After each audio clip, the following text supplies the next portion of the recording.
نحمده ونصلي ونسلم على رسوله الكريم أما بعد فأعوذ بالله من الشيطان الرجيم بسم الله الرحمن الرحيم النبي أولى بالمؤمنين من أنفسهم وأزواجه أمهاتهم فقال تبارك وتعالى يا نساء النبي لستن كأحد من النساء صدق الله العظيم إن الله وملائكته يصلون على النبي يا أيها الذين آمنوا صلوا عليه وسلموا تسليما الصلاة والسلام عليك يا رسول الله وعلى آلك وأصحابك يا حبيب الله الله رب محمد صلى عليه وسلم نحن بعد محمد صلى عليه وسلم صلاة وسلاما عليك يا رسول الله. معزز و محترم مشائخ و علماء اسلام و معزز و محترم حاضرین و سامعین، اللہ رب العزت کے فضل و کرم سے رمضان المبارک کا بابرکت، مقدس اور پرنور مہینہ اپنی تمام تر جلوہ سمانیوں کے ساتھ امت محمدیہ کو فیض یاب کرتا ہوا دوسرے عشرے میں داخل ہو چکا ہے۔ آج اس مبارک اور مقدس مہینے کی 11ویں تاریخ ہے۔ کل کا دن جو ہمارے ہاں گزرا ہے، یعنی رمضان المبارک کی 10 تاریخ، اس کو یہ شرف و اعزاز حاصل ہے۔ اس میں حضور نبی اکرم صلی اللہ علیہ وسلم کی پیاری زوجہ محترمہ حضرت سیدہ طیبہ طاہرہ خدیجۃ الکبریٰ رضی اللہ تعالی عنہا نے وصال فرمایا ہے۔ اس اعتبار سے آج جمعۃ المبارک کے موقع پر ہماری گفتگو کا عنوان حضور سیدہ خدیجۃ الکبریٰ رضی اللہ تعالی عنہا کے فضائل، مناقب اور آپ کی خدمات کے عنوان سے آپ کی خدمت عالیہ میں پیش کیا جا رہا ہے۔ پچھلے جمعۃ المبارک پر سیدہ عالم ملکہ فردوس بری، نور چشم رحمت للعالمین، ہمارے آقا کے جگر کا ٹکڑا، عصمت کا در نہاں، عفت کا گنج گراں، شہزادی کون و مکان، سیدۃ نساء اہل الجنہ و سیدۃ نساء العالمین حضرت فاطمۃ الزہرا رضی اللہ تعالی عنہ کے فضائل اور مناقب کے عنوان سے ہم نے اپنی گزارشات آپ کی خدمت عالیہ میں پیش کرنے کا شرف و اعزاز حاصل کیا تھا۔ قرآن مجید میں اللہ تبارک و تعالیٰ کا فرمان ہے، النبی اولیٰ بالمؤمنین من انفسہم وازواجہ امہاتہم۔ نبی صلی اللہ علیہ وسلم ایمان والوں کی جانوں سے بھی زیادہ ان کے قریب ہیں۔ نبی صلی اللہ علیہ وسلم کے مرتبے کا حال یہ ہے، فرمایا نبی ایمان والوں کی جانوں سے بھی زیادہ ان کے قریب۔ اب آپ اندازہ لگا سکتے ہیں کہ اہل ایمان کو اپنے نبی صلی اللہ علیہ وسلم کی کس قدر قربت عطا کی گئی، روحانی طور پر۔ اس کا دوسرا معنی جو بڑا مشہور ہے وہ یہ ہے کہ النبی اولیٰ بالمؤمنین من انفسہم، نبی ایمان والوں کی جانوں سے بھی زیادہ ان کا مالک ہے۔ وَأَزْوَاجُهُ أُمَّهَاتُهُمْ، اور نبی صلی اللہ علیہ وسلم کی بیویاں امت کی مائیں۔ جتنے افراد کو امت محمدیہ میں داخل ہونے کا شرف و اعزاز حاصل ہوا ہے، نبی اکرم صلی اللہ علیہ وسلم کی تمام ازواج ان سب کی مائیں، اس لیے ان کا لقب ہے امہات المؤمنین۔ دوسرے مقام سے جو آیہ کریمہ میں نے پڑھی ہے سورۃ الاحزاب سے، اللہ تبارک و تعالیٰ فرماتا ہے یا نساء النبی لستن کاحد، اے نبی کی بیویوں لستن کاحد، تم کسی اور عورت کی طرح نہیں۔ کیا مطلب ہے کہ زمانے کی کوئی اور عورت تمہارے جیسی نہیں۔ یہاں پر ہر چیز کی نفی کی ہے اور اس پر احد کا اضافہ کیا، یا نساء النبی لستن کاحد۔ اس کا مفہوم یہاں بھی پورا ہو جاتا ہے، یا نساء النبی لستن، نبی صلی اللہ علیہ وسلم کی بیویوں کوئی عورت تمہارے جیسی نہیں، لیکن اس پر پھر احد کا اضافہ کیا ہے۔ اس کا مطلب یہ ہے کہ جب نفی کے اوپر احد کا اضافہ کیا جائے تو پھر مراد نفی تام، کہ زمانے کی کوئی ایک عورت بھی تمہاری جیسی نہیں۔ حضرت آدم علیہ السلام کے زمانے سے لے کر قیامت تک کسی عورت کو یہ شرف و اعزاز حاصل نہیں کہ وہ تمہاری جیسی عظمت کی مالک، کوئی تمہاری ہمسری کا دعویٰ اور تم نہیں کر سکتے۔ جس طرح قرآن مجید میں فرمایا قل هو اللہ احد اللہ الصمد لم یلد ولم یولد ولم یکن له کفوا احد، کفوا کہہ کر ولم یکن له کفوا، اس کا کوئی ہمسر نہیں، اس کا کوئی کف نہیں۔ اللہ تبارک و یہاں جملہ پورا ہو جاتا، معنی بھی پورا ہو جاتا، ولم یکن له کفوا، کوئی اس کا ہمسر نہیں، کوئی اس جیسا نہیں، کوئی اس کی مثل نہیں۔ لیکن آگے پھر احد کا اضافہ کرو، یعنی پوری کائنات میں کوئی ایک بھی ایسا نہیں جو اس کا کف ہو جائے۔ جو معنی احد کا ادھر رکھا ہے وہی معنی احد کا ادھر رکھا ہے۔ مراد یہ ہے کہ عورتوں میں سے کوئی عورت مرتبے میں تمہارا مقابلہ نہیں کر سکتی۔ یہ قرآن مجید کی نص قطعی اور ایسی نص ہے جس کی دلالت بھی قطعی، اس کا انکار جو ہے وہ کسی صورت بھی جائز نہیں۔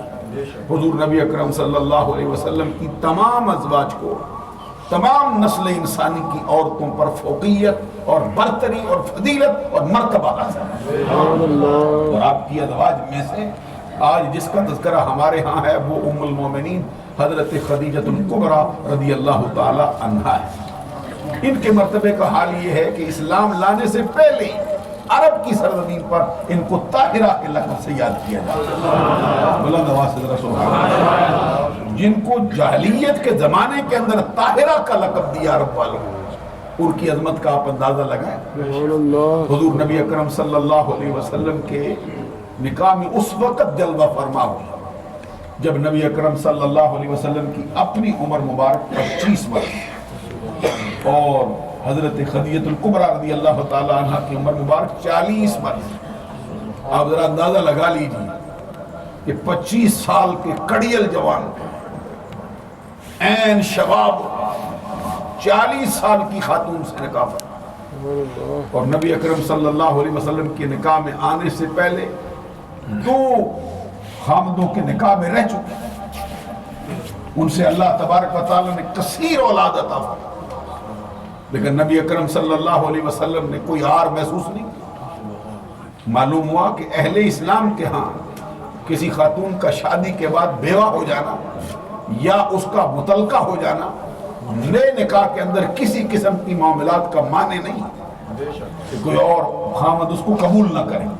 جو اللہ تبارک و تعالیٰ کی مخلوق میں سب سے افضل، سب سے اعلیٰ، سب سے بہتر، سارے نبیوں کے سردار، سارے رسولوں کے امام، اللہ کے محبوب ہیں، انہوں نے 25 سال کی عمر میں 40 سالہ خاتون سے نکاح کرنا پسند فرمایا. اور یہ نکاح جو ہے اس کی جو دعوت ہے وہ خود حضرت خدیجہ الکبریٰ رضی اللہ تعالی عنہا کی طرف سے پیش کی گئی. اور حضور نبی اکرم صلی اللہ علیہ وسلم نے پھر اس کو اپنے جو خاندان کے بزرگ تھے ان کی طرف لوٹایا. تو یہ نکاح ہوا. نبی اکرم صلی اللہ علیہ وسلم نے حق مہر میں 6 اونٹ عطا کیا. سبحان اللہ فرما دیا. اس سے آپ اندازہ لگا جی میں 32 روپے حق مہر ہوتا ہے یا کتنا ہوتا ہے. جب آپ کی ناک کٹ جاتی ہے، جب آپ سمجھتے ہی پتہ نہیں کیا ہو جائے گا، یہ حق مہر کا مطالبہ کریں یا بچوں کو کچھ مل جائے، نہیں غور فرمایا. نبی اکرم، یہ قاضی سلیمان منصور پوری نے رحمت اللہ علیہ میں لکھا سرکار نے اس زمانے میں 6 اونٹ حق مہر مقرر دیا ہے. حالانکہ پورے عرب کی سرزمین پر حضرت خدیجہ الکبریٰ رضی اللہ تعالی عنہا کی مثل کوئی مالدار اور عورت نہیں تھی.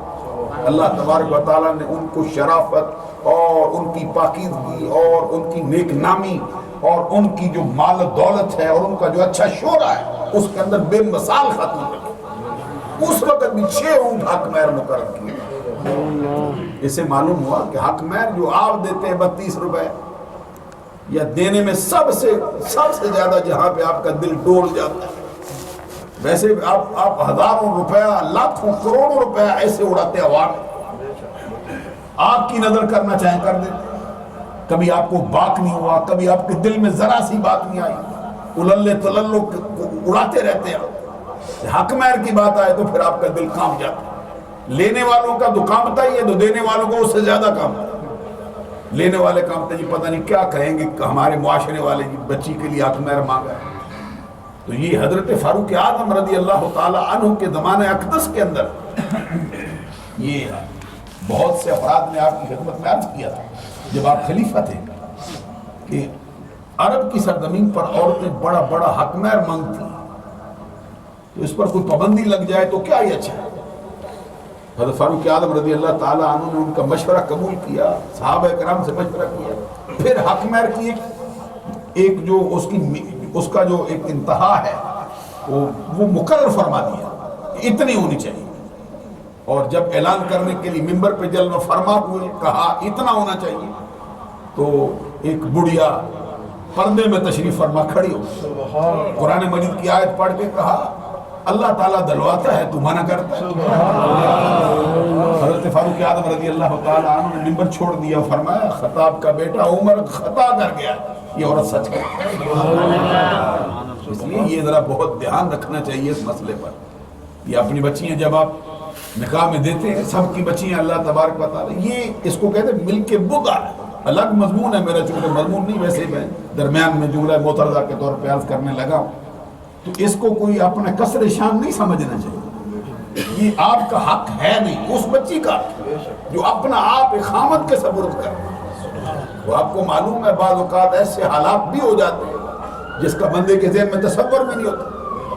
کبھی ایسا بھی ہوتا بھی ایک رات کے بعد بندے نے چھوڑ دیا. اب آپ غور فرمائیں اس کو مل کے مدعا میں کیا چیز دی گئی.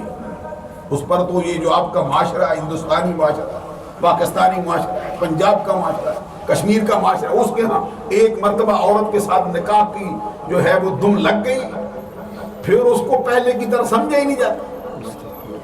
اس لیے یہ حق مہر اس کا حق ہے، اس کو ملنا چاہیے. اس کے اندر کوئی یہ کہ آپ کا خاندان بڑا ہے، یہ آپ کی شان و شوکت بڑی ہے، آپ ایسا نہیں کر سکتے، اتنا رکھ دو، چھوڑو جی 5 روپے رکھ دو، 10 روپے رکھ دو. ان سے نکاح منعقد ہوتا ہی ہے. امام اعظم ابو حنیفہ نعمان بن ثابت رضی اللہ تعالی عنہ کے ہاں کم از کم اس کی جو مقدار ہے وہ 10 درہم ہے. اس زمانے کے، آج کے نہیں، جس زمانے میں 3 درہموں کی گائے ملتی تھی. سبحان اللہ فرمائے. حضرت خدیجہ الکبریٰ رضی اللہ تعالی عنہ کے لیے سرکار نے 6 اونٹ حق مہر میں عطا فرمائے. اور ان کی طرف سے باقاعدہ خطبہ پڑھا گیا ہے.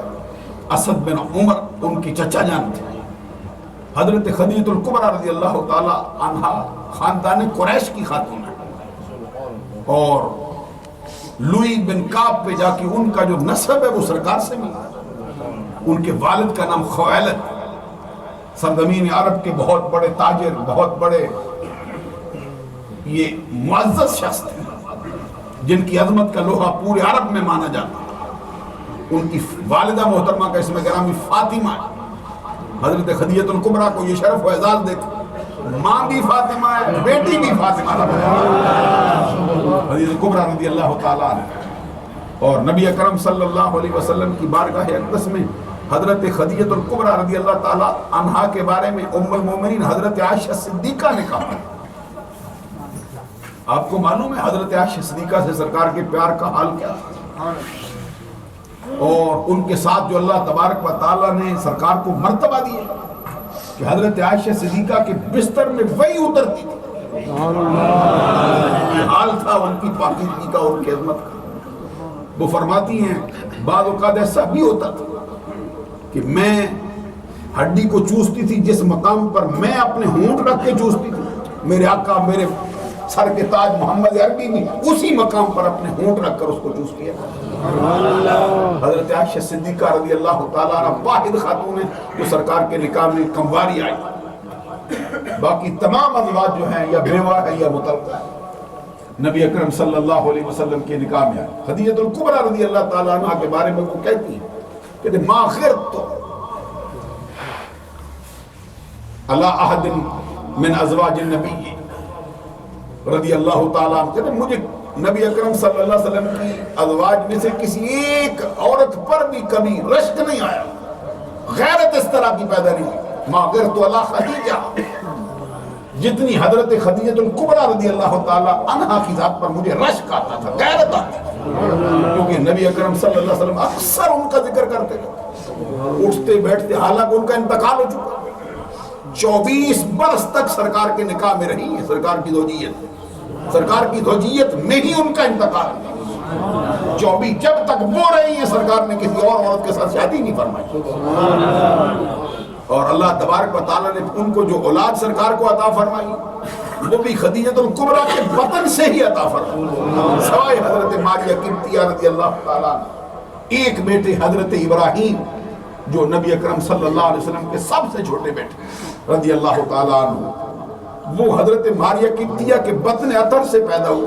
وگرنہ باقی تمام سرکار کی اولاد حضرت سیدہ زینب، حضرت سیدہ ام کلثوم، حضرت سیدہ رقیہ اور حضرت سیدہ فاطمہ الزہرا، حضرت قاسم اور حضرت طیب الطاہر، حضرت عبداللہ، یہ نبی اکرم صلی اللہ علیہ وسلم کو ساری اولاد حضرت خدیجہ الکبریٰ رضی اللہ تعالی عنہا کے بطن سے رب نے عطا فرمائی.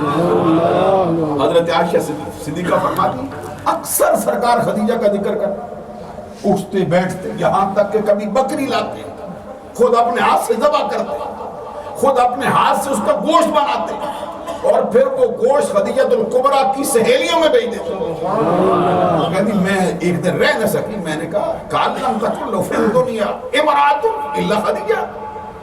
اس قدر خدیجہ ہو گئی ہے جیسے کہ کائنات کے اندر خدیجہ کے سوا کوئی عورت ہی نہیں، ایک خدیجہ ہی رہ گئی، ہر وقت اس کا ذکر، ہر وقت. حالانکہ فرماتی ہے میرے نکاح میں آنے سے 3 سال پہلے ان کا انتقال ہو چکا. تو سرکار سے نکاح جب ہوا تو 40 سال 24 سال سرکار کی مائیت میں زوجیت میں رہی. پھر کتنی عمر میں انتقال ہوا؟ 64 برس. تو سرکار دو جہاں صلی اللہ علیہ وسلم اس وقت حضرت عائشہ کہتی ہیں ان کو یاد کرتے، اور کبھی کوئی اس کی ہے سہیلی آ جاتی ملنے کے لیے تو سرکار سب کو چھوڑ دیتے، ان سے باتیں شروع کرتے. تو کہتی میں پوچھتی سرکار یہ کون ہے، اس کو اتنا آپ نے نوازا، اتنا کرم فرمایا اس کے لیے. تو سرکار فرماتے ہیں یہ خدیجہ کی سہیلی ہے. اس قدر پیار تھا، اور گوشت خود بنا کر پھر ان کی سہیلیوں میں بانٹا کر. کہتے جب میں نے یہ حال دیکھا تو میں نے عرض کیا سرکار صرف ایک ہی عورت ہے زمانے میں خدیجہ ہی، بس اور ہے ہی کوئی نہیں. تو کہتے اس کے جواب میں سرکار نے فرمایا کانت وکانت وکان لی منہا ولد. حضور نبی اکرم صلی اللہ علیہ وسلم نے فرمایا ہاں اس میں یہ بھی خوبی تھی، ہاں اس میں یہ بھی خوبی تھی، ہاں وہ ایسی تھی، وہ ایسی تھی، وہ ایسی تھی، اور رب نے مجھے ساری اولاد پھر اس کے بدن سے دی۔ یہ اس وقت بھی سرکار نے فرمایا ہاں وہ بے مثال ہے، ہاں اس کا مثال اس جیسی کوئی نہیں ہے، وہ الگ ہے، اللہ نے اس کو اور مرتبہ دیا۔ اور حضرت خدیجہ الکبریٰ رضی اللہ تعالی عنہا کے ہاں سرکار کی جو ڈھارس مند آنے کا حال یہ تھا کہ اس کی مثال ہی نہیں ملتی زمانے۔ جب نبی اکرم صلی اللہ علیہ وسلم کے نکاح میں آ گئی تو سرکار نبوت کے اعلان سے پہلے پھر کئی ماہ خود جا کے غار حرا میں تشریف فرما ہو جاتا۔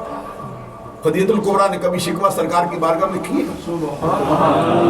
ادھر وہ تیار کرتی، ستو تیار کرتی، پانی تیار کرتی، کھانا تیار کرتی، آقا کونین صلی اللہ علیہ وسلم تشریف لے جاتے لے کر، کئی ماہ کے بعد پھر لوٹتے ہیں، آگے سے خدیجہ نے اور تیار کر رکھا، بڑی بڑی مشکلات کا سامنا ہوا، سرکار کی ڈھارس مند آتی۔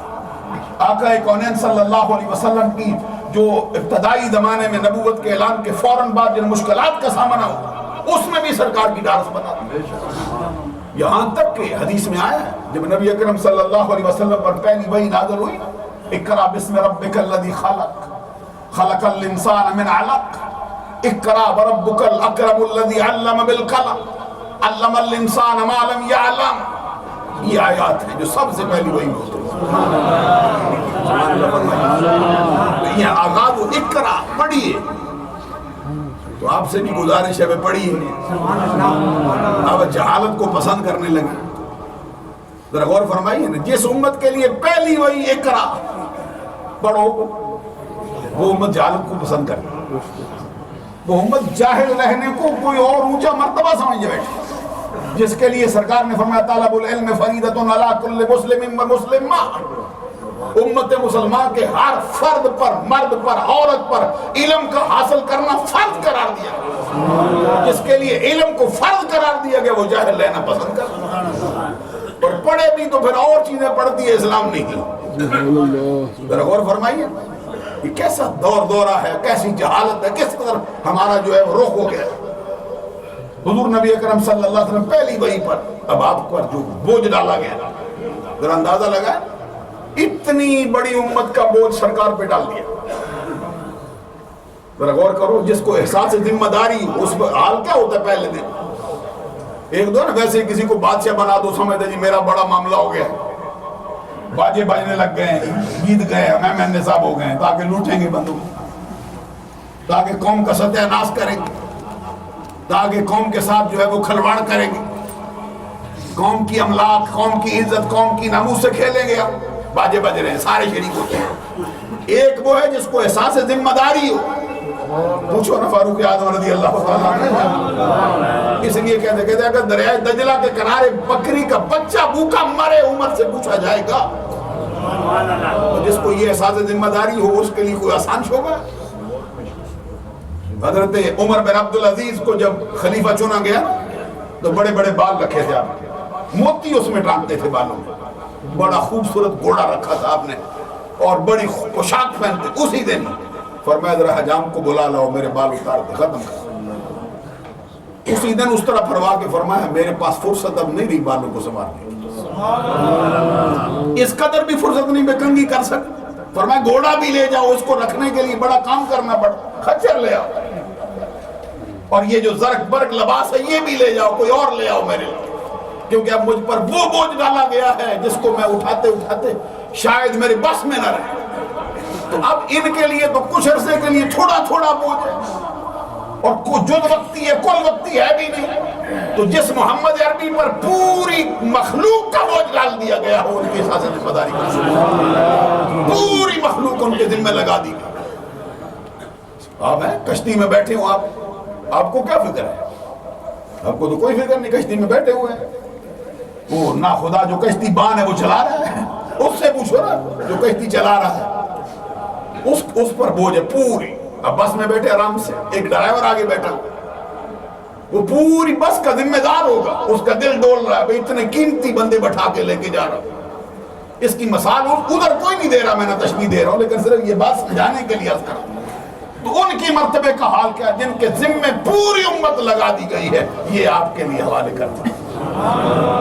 نبی اکرم صلی اللہ علیہ وسلم کا حال یہ سارا دن تبلیغ کر، بعض نصیحت ہوتی، کبھی جواب میں کوئی پتھر مار رہا ہے، جواب میں کوئی سرکار کو تانا دے رہا ہے، کوئی شاعر کہتا ہے، کوئی مجنون کہتا ہے، کوئی دیوانہ کہتا ہے، کوئی کذاب کہتا ہے، کوئی راستے میں کانٹے بچھا دیتا ہے، کوئی گلے میں رسے ڈال لیتا ہے، کوئی گھسیٹنے کی کوشش کر رہا ہے، زبردستی سرکار سے انتہا درجے کی۔ اور پھر احساس ذمہ داری کا حال کیا ہے؟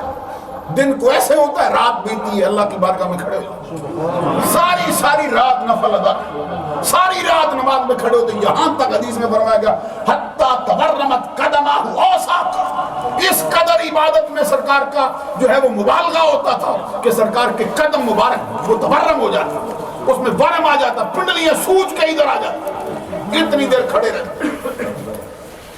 حضرات ذرا غور فرمائیے، تو پھر اللہ کی بارگاہ میں کیا دعا مانگتا؟ مولا یہ امت جس پر مجھے جو میرے ذمہ لگائی گئی ہے، ان کو شعور نہیں مجھے پتھر مار رہے، ان کو یہ پتہ نہیں یہ راستے میں کانٹے بچھا رہے، مولا ان کے گناہوں سے مواخذہ نہ فرمانا، معاف کریں، ان کو ہدایت عطا فرما، سمجھ دے ان کو کہ یہ جن ہاتھوں سے مجھے پتھر مارتے ہیں انہی ہاتھوں سے میرے لیے پھولوں کے ہار بھی لے کے آتے، اس قدر حوصلہ تو حدیث میں فرمایا گیا جب پہلی وحی اتری سرکار دو جہاں فرجا بہا رسول اللہ صلی اللہ علیہ وسلم یرجف فؤادہ، سرکار دو جہاں واپس لوٹے پہلی وحی کے ساتھ، آپ کا دل دھڑک رہا، یہ دل دھڑکنا سمجھتے ہو کوئی نہیں؟ کبھی دھڑکا آپ کا؟ وہ تو دھڑکے نا، سبحان اللہ کون؟ سرکار دو یرجف فؤادہ، اس کا معنی انہوں نے کیا اضطراب ہے دل، تو میں سوچتا تھا بھئی اس کا معنی کتنا مشکل ہو گیا ہمارے لیے، تو یہ ہم نے کیا دل دھڑکتا ہے، یہ ایک دل خاص موقع پہ بندے کا دھڑکتا ہے، تیزی سے دھڑکنا شروع ہو جاتا ہے۔ تو سرکار دو جہاں لوٹے تو حضرت خدیجہ الکبریٰ سے فرمایا فضملونی، مجھ پہ چادر ڈالو، مجھ پہ چادر ڈالو، فضملوہ، خدیجہ الکبریٰ رضی اللہ تعالیٰ عنہ نے آپ پر چادر ڈال دی، تو سرکار اپنی زبان سے کہتے تھے لقد خشیت علی نفسی، مجھے اپنی جان کی فکر ہے، مجھے اپنی جان کی فکر ہے، مجھ پر جو بوجھ لگایا گیا اتنی امت، اتنے افراد میرے ذمہ لگا دیے، جن کی بخشش، جن کی جو رہبری، جن کی دستگیری، جن کی رہنمائی میرے ذمہ لگائی گی، قیامت تک آنے والے تمام افراد، کئی 100 سال تک جتنے آئے ہیں سب کا رہبر ہے، سب کو میں نے لے کے چل لیا۔ اور خود آپ کا فرمان ہے کلکم رائن و کلکم مسئول عن رعیتہ، تم میں سے ہر بندہ نگہبان ہے، ہر شخص اس کی رعیت کے بارے میں سوال ہوگا، تو جو اوروں کو کہتے ہیں کہ تم سے سوال ہوگا تمہارے خاندان کے بارے میں، تم سے سوال ہوگا تمہارے ڈپارٹمنٹ کے بارے میں، تم سے سوال ہوگا جو لوگ تمہاری نگرانی میں ان کے بارے میں، تم کو اپنا نہیں پتا کہ پوری امت میرے حوالے۔ حضرات آپ غور نہیں فرما رہے، ذرا توجہ فرمائیے بات کی طرف۔ تو سرکار دو جہاں کا دل دھڑک رہا ہے، جس میں آپ فرمائے مجھ پہ چادر ڈالو، کمبل اڑاؤ مجھ کو۔ خدیجہ الکبریٰ رضی اللہ تعالیٰ نے کمبل ڈالا تو سرکار نے پھر فرمایا وہ الفاظ لقد خشیت علی نفسی، اس کا معنی وہ عام نہیں ہو سکتا، تو مجھے یہ مسئلہ بڑا مجھے فکر ہے۔ تو اس کے جواب میں خدیجہ الکبریٰ نے جو پہلے الفاظ کہے سرکار سے، آپ بھی سنیے، آپ کا دل ٹھنڈا ہو جائے گا، آپ کی آنکھیں روشن ہو جائیں گی اس جملے سے۔ سرکار حضرت خدیجہ الکبریٰ رضی اللہ تعالیٰ نے فرمایا اللہ کلا واللہ ما یخزیک اللہ ابدا انک لتصل الرحم وتحمل الکل وتکسب المعدوم وتقری الضیف وتعین علی نوائب الحق۔ کہتے سرکار ایسا ہرگز نہیں ہوگا، رب ذوالجلال آپ کو ضرور عہدہ برا فرمائے، آپ کو آپ کی امت کے بارے میں، آپ کی نبوت کے تمام معاملات کے بارے میں رب سرخرو کرے گا۔ ایسا نہیں ہوگا جو آپ جس کا فکر مند ہو رہے ہیں آپ، ایسا نہیں، کیوں کہ آپ کی شان ہے۔ کلا واللہ، اللہ کی قسم ہرگز ایسا نہیں ہوگا، ما یخزیک اللہ ابدا، اللہ کبھی بھی آپ کو رسوا نہیں کرے گا۔ انک لتصل الرحم، کیونکہ آپ کی شان ہے، آپ صلہ رحمی کرتے، رشتہ داروں کو، عزیزوں کو، اقارب کو، کہیں بھی نادار بندے، مفلس بندے، پریشان حال بندے آپ کی نظر میں پڑ جائیں، آپ کی طبیعت میں رقت آ جاتی ہے، اور آپ ان کی ہمیشہ دستگیری کرتے، رہنمائی کرتے، ناداروں کا بوجھ اٹھا لیتے، اور پھر آپ کی شان یہ ہے تحمل الکل و تکسب المعدوم، پاس نہ ہو کما کے دیتے. وہ سوال کرنے آیا آپ کے پاس موجود نہیں، ذرا غور فرماؤ نا مرتبہ کیسا ہے، خود موجود نہیں، پھر یہ نہیں کہتے بھائی جا تو کچھ نہیں میرے پاس، پھر خود کما کے اور عطا کر. اور کسی سے جا کے بھی کہتے جاؤ اس سے کہہ کہ انہوں نے کہا میرے نام کا لے جا، ہم کو نہیں، اپنے پاس نہیں. اس کو کہتے کما کے خود عطا کر. وتخر الضیف، مہمانوں کی مہمان نوازی کرتا. آپ کے دروازے سے کوئی سائل خالی ہاتھ نہیں جاتا. کوئی زمانے کا ٹھکرایا ہوا بندہ آپ کے دروازے سے خالی نہیں لوٹتا. کوئی مہمان ایسا نہیں جس کو آپ نے اپنی میزبانی سے مشرف نہ فرمایا.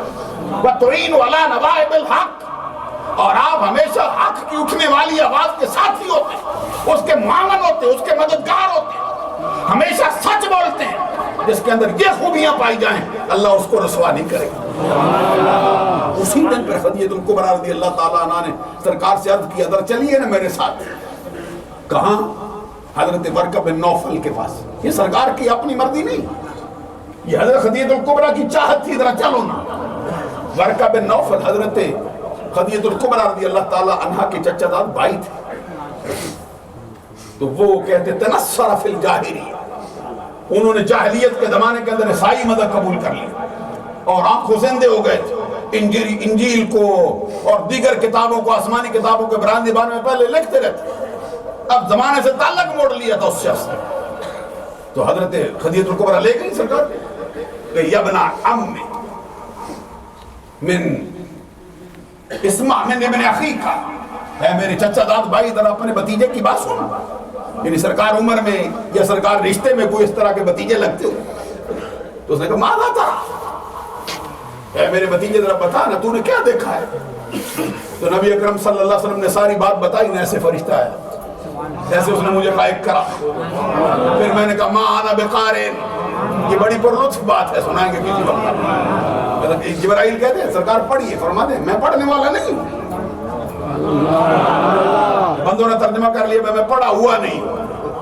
یہ قارئ اس میں فاعل ہے، اس کا یہ معنی مفعول کا کرنا جائز ہی نہیں ہوتا. اور کہتے سرکار کہتے پھر انہوں نے مجھے اپنے اس طرح دبایا تو پھر ان کی کوشش مجھے پہنچی دبانے کا. جبرائیل امین دبا رہے ہیں سرکار کو اپنے سینے کے ساتھ لگا کر. حضور نے چھوڑ کے پھر کیا دیکھ کر پھر پڑھا ما انا بقارئ، میں پڑھنے والا نہیں. پھر جبرائیل امین نے پکڑ لیا، بازوں میں لیا بڑا جیسے معانقہ کر. پھر چھوڑ کے کہا اقرا. حضور فرماتے ما انا بقارئ، میں پڑھنے والا نہیں. تیسری مرتبہ پھر ایسے بازوں میں لیا بڑا، پھر دبایا، پھر چھوڑ کے پھر پہلے تو اقرا خالی پڑھتے تھے، پھر تیسری مرتبہ پڑھا اقرا بسم ربک الذی خلق، پڑھ اپنے پروردگار کے نام سے جس نے پیدا کیا ہے. تو سرکار نے فوراً پڑھنا شروع کر دیا. غور فرمائیے، توجہ طلب بات یہ ہے کہ تبدیلی جبرائیل میں آئی ہے یا سرکار میں؟ ابھی سمجھ نہیں آئی پوری. تو کہتے ہیں سرکار کو، سرکار کہتے میں پڑھا ہوا نہیں. اگر تو جبرائیل امین میں تبدیلی نہ آتی، اقرا اقرا کہتے تو سرکار پھر پڑھتے تو سمجھ آتی میں ادھر تبدیلی آئی. یہاں تک کہ تیسری مرتبہ فیض لیا جبرائیل نے. کیسے سمجھائیں آپ کو یہ بات؟ ہمارے علماء نے کہا معلوم ہوا کہ پہلی وحی میں بھی جبرائیل مصطفیٰ سے فیض لینے آ رہا تھا، دینے نہیں آ رہا تھا. اس لیے تبدیلی ادھر آئی ہے اقرا بسم ربک الذی خلق. تو پھر فوراً نہیں پڑھنا شروع کر دیا، میرے رب کا نام لیا ہے. اس دن سرکار دو جہاں صلی اللہ علیہ وسلم نے ورقہ بن نوفل سے پھر بات فرمائی. سرکار نے فرمائی اس طرح آیا ہے، اس طرح بات کی ہے. تو جو بیٹھے تھے نا حضرت ورقہ بن نوفل اپنی جگہ دوسل پڑھ کہ واللہ ھذا الناموس الذی نزل اللہ علی موسیٰ، اللہ کی قسم یہ وہی فرشتہ ہے جو موسیٰ کلیم اللہ پہ اترا. پہلا بندہ ہے حضرت ورقہ بن نوفل جس نے تصدیق کر دی ہے. یہ وہ وہی فرشتہ ہے جو موسیٰ پہ اترتا تھا. تو ساتھ فرمایا کاش میں اس وقت زندہ ہوتا، کاش میں اس وقت جوان ہوتا. سرکار نے فرمایا کس وقت؟ کہتے جب آپ کی قوم آپ کو نکالے گی ملک سے، آپ یہ وطن چھوڑائیں گے، راتوں رات چھوڑنا پڑے گا آپ کو. غور کریں نا، یہ ورقہ بن نوفل کو معلوم ہے، تو محمد عربی کو خود معلوم نہیں. ورقہ بن نوفل کہتے سرکار آپ کو نکالیں گے، فرمایا مجھے آبا مخرجی مجھ کو نکالے جس کو امین کہتے ہیں، جس کو صادق کہتے ہیں، جس کے ساتھ اتنا پیار کرتے، دید و دل فرش راہ کرتے، جدھر سے گزرتا ہوں لوگ آنکھیں بچھا دیتے، جدھر سے جاتا ہوں لوگ اکٹھے ہو جاتے ہیں، مجھے نکالیں گے؟ ورقہ بن نوفل نے کہا سرکار ایسا ہوا ہی نہیں آج تک، جو پیغام آپ لے کے آئے اس پیغام کو جو بھی لے کے آیا ہے اس کی قوم نے اس سے دشمنی کی، وطن چھوڑنا پڑا، کاش میں زندہ ہوتا۔ میں یہ آپ سے عرض کر رہا ہوں۔ پھر ورقہ بن نوفل کچھ عرصے کے بعد ان کا انتقال ہو گیا تو حضرت خدیجہ الکبریٰ رضی اللہ تعالیٰ عنہ کی فراست کا حال دیکھا، پہلے تو خود تصدیق کر کے کہا ایسا نہیں ہوگا کہ اللہ آپ کو سرخرو نہ کرے، آپ میں رب نے یہ خوبیاں رکھی، سچ بولتے ہو، غریبوں کو، ناداروں کو، یتیموں کو، قریبی رشتہ داروں کو مہربانیوں سے مالا مال کرتے، حق کی اٹھنے والی آواز کا ساتھ دیتے ہو، مہمان نوازی کرتے ہو، یہ خوبی ہے، یہ خوبی ہے، جس میں یہ خوبی ہے اللہ ایسا اس کے ساتھ رسوا نہیں کرتا۔ پھر ان کو ورقہ بن نوفل کے پاس لے اور امت محمدیہ کے ہاں یہ بات، یہ اجماعی حیثیت حاصل کر چکی ہے کہ سب سے پہلے جو اسلام لانے والی خاتون ہے وہ خدیجہ الکبریٰ رضی اللہ عنہا۔ ان پر تقدم نہ کسی مرد کو حاصل ہے، نہ کسی بچے کو حاصل ہے، نہ کسی عورت کو حاصل ہے، نہ کسی غلام کو حاصل ہے۔ سب سے پہلے اسلام لانے والی خدیجہ الکبریٰ رضی اللہ عنہا۔ قرآن نواز سے سبحان اللہ۔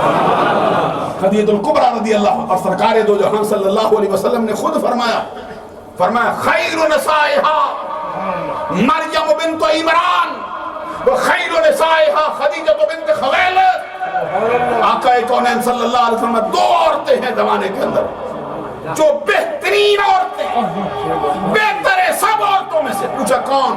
فرمایا ایک عیسیٰ کی ماں مریم اور دوسری خدیجہ بنت خویلد یعنی فاطمہ بنت محمد کی ماں حضرت خدیجہ الکبریٰ رضی اللہ عنہا۔ ابھی حدیثیں میرے ذہن میں ہیں، میں کچھ سنانا چاہتا ہوں آپ کو، لیکن آپ دیکھ رہے ہیں وقت ایسا ہوتا ہے کہ ہمارے قدم روک لیتا ہے، آگے چلنے نہیں دیتا، تو پھر شکوہ بھی بعض اوقات ہو جاتے ہیں کہ 2 منٹ ہوں تو کہتے ہیں لمبا وقت ہو گیا۔ پھر ہماری مشینری بھی آپ کو معلوم ہے، ذرا 1000 مرتبہ بھی سمجھاؤ تو پھر میٹا سے بس ہوتے کوئی نہیں، کبھی ذرا تھوڑی جلدی کرنی ہے، اذان پڑھنے میں 4-5 منٹ لگا دیں، وہ بھی ہمارے کھاتے میں پڑ جاتا ہے، پہلے چھوڑ نہیں پھر بہتر ہے۔ پچھلے جمعۃ المبارک پر آپ کی خدمت عالیہ میں